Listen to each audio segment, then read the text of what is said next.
నా తెలంగాణ తల్లి కంజాతవల్లి అని 70 ఏళ్ల కిందట ఆనాడు దాశరథి గారు అన్నమాట. అదే విధంగా రావెల్ల వెంకటరామారావు గారు అనే ఒక కవి అద్భుతంగా చెప్పినాడు, వెళ్ళలేని నందనోద్యానమురా నా తల్లి తెలంగాణ అని చెప్పి గొప్పగా తల్లి తెలంగాణ గురించి మాట్లాడిన పరిస్థితి. ఇక మీకు తెలుసు ఉద్యమం గురించి అయితే ధూమ్ధాములు, బతుకమ్మలు, బోనాలు, ఆటపాటలతో ఇది మన సంస్కృతి, ఇది మన గొప్పతనం అని చెప్పి మనం చెప్పుకున్నాం.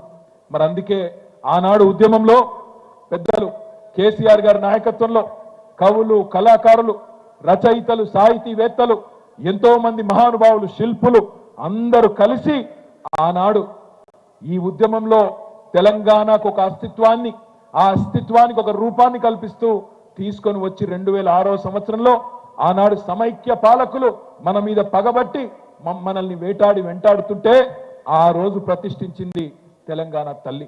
బ్రహ్మాండంగా ఆ తల్లి ఎంత గొప్పగా ఆ రోజు ఎంత ఆలోచనతో రూపకల్పన చేయడం జరిగిందో ఒక్క నిమిషంలో నేను మీకు చెప్పే ప్రయత్నం చేస్తాను. ఒకవైపు తెలంగాణలోని ప్రతి ఆడబిడ్డ అలంపూర్ నుంచి ఆదిలాబాద్ దాకా, సూర్యాపేట నుంచి నారాయణ ఖేడ్ దాకా మొత్తంగా ఎక్కడికక్కడ దసరా పండుగ వచ్చిందంటే దానికంటే ముందుండే సద్దుల బతుకమ్మ కోసం ఎదురు చూసే రోజులు మీకు తెలుసు. అట్లాంటి బతుకమ్మ తెలంగాణ ఆడబిడ్డలకు గౌరవం, తెలంగాణ ఆడబిడ్డలకు ప్రత్యేకమైన బతుకమ్మ పండుగను మరి రూపొందిస్తూ అందులో వారికి స్థానం కల్పిస్తూ బ్రహ్మాండంగా తెలంగాణ సంస్కృతికి చిహ్నంగా ఒక చేతిలో బతుకమ్మ. గద్వాల పోచంపల్లి నేతన్నలు, వాళ్ళ నేతలు మొత్తం ప్రపంచవ్యాప్తంగా ప్రసిద్ధికెక్కిన నేతలు. ఆ చీరలను ఆ పట్టు చీరను ధరిస్తూ ఆ దేవతామూర్తి మన గద్వాలు పోచంపల్లి నేతన్నల నైపుణ్యానికి, కళా నైపుణ్యానికి ప్రతీకలాగా ఆ చీర ధరించి ఆ పట్టు చీరతో తెలంగాణ తల్లి. కరీంనగర్ నుంచి వచ్చిన వెండి మట్టెలు, భౌగోళిక మెట్ట పంటలు, మన ప్రాంతంలో పండే మెట్ట పంటలకు నిదర్శనంగా జొన్న కంకులు. ఈ రకంగా ఎంతో ఆలోచనతో చూడంగానే దండం పెట్టాలనిపించే విధంగా బ్రహ్మాండంగా భరతమాత ముద్దు బిడ్డగా, రాజమాతగా అందమైన కిరీటం, ఆ కిరీటంలో మన తెలంగాణ ప్రాంతానికి సంబంధించిన సుప్రసిద్ధ కోహినూరు వజ్రాన్ని కూడా పెట్టి తెలంగాణ తల్లికి చూడంగానే దండం పెట్టే విధంగా ఆ తల్లికి రూపం ఇచ్చింది మన తెలంగాణ ఉద్యమం.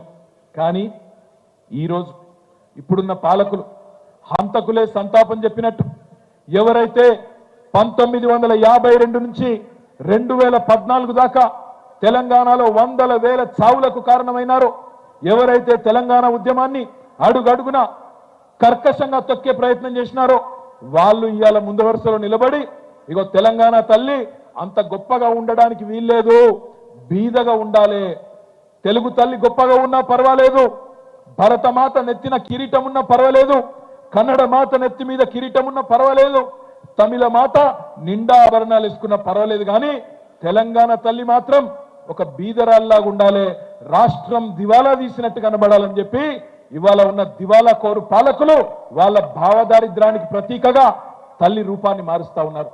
ఈ ప్రపంచంలో ఈ మాట నేనంటే కొంతమంది తప్పు అనుకోవచ్చు, కానీ దయచేసి ఆవేదనతో ఉద్వేగం నుంచి అంటున్న మాట, ప్రపంచంలో ఆలిని మార్చిన మగవాళ్ళు ఉండొచ్చు, ఆలిని మార్చిన దుర్మార్గులు ఉండొచ్చు, కానీ తల్లిని మార్చిన మూర్ఖులు ప్రపంచంలో ఎక్కడా లేరు, ఉండబోరు అనే మాట నేను విజ్ఞప్తి చేస్తా ఉన్నా. ఈరోజు తెలంగాణలో ఆ దౌర్భాగ్యపు పరిస్థితిని మనం చూస్తా ఉన్నాం. కేవలం ఒక్క విగ్రహమే ఉందా తెలంగాణలో? తెలంగాణ తల్లిది ఇవాళ ఒక మన మేడ్చల్లో పెట్టిన విగ్రహం మాత్రమే ఉన్నదా? కాదు కదా. ఉద్యమ సమయంలో ఊరూరా వేల కొద్ది విగ్రహాలు, ఏ ఊరికి పోతే ఆ ఊర్లో బ్రహ్మాండంగా ఆ ఊరు వాళ్ళే చందాలు వేసుకొని పైసలు వేసుకొని ఇగో ఈమె మా తెలంగాణ తల్లి అని గౌరవించుకునే విధంగా, ప్రణమిల్లే విధంగా అద్భుతమైన ఆకృతి తెచ్చి సాష్టాంగ నమస్కారాలు చేసి స్ఫూర్తి పొంది ఉద్యమంలో పాల్గొన్న వాళ్ళు ఉన్నారు. నేను ఈ ప్రభుత్వాన్ని ఒకటే అడుగుతున్నా, ఎవరు అడిగినారు మిమ్మల్ని తెలంగాణ తల్లి రూపు మార్చమని? ఎవరికి ఉండే అభ్యంతరం? ఎవరు అడిగినారు మిమ్మల్ని? ఎవరు అభ్యంతర పెట్టారు? ఇదివరకున్న తెలంగాణ తల్లి ఆకృతిని ఎవరు అభ్యంతర పెట్టిండ్రు? ప్రభుత్వాలు మారినప్పుడల్లా తల్లులు మారాలా? ప్రభుత్వాలు మారితే తలరాతలు మారాలా తప్ప తల్లులు మారడం తప్పు తప్పు తప్పు అనే మాట నొక్కి చెప్తా ఉన్నా. మరి ప్రభుత్వం మారితే తెలుగు తల్లి మారిందా? కాంగ్రెస్ నుంచి బీజేపీ వస్తే భరతమాత మారిందా?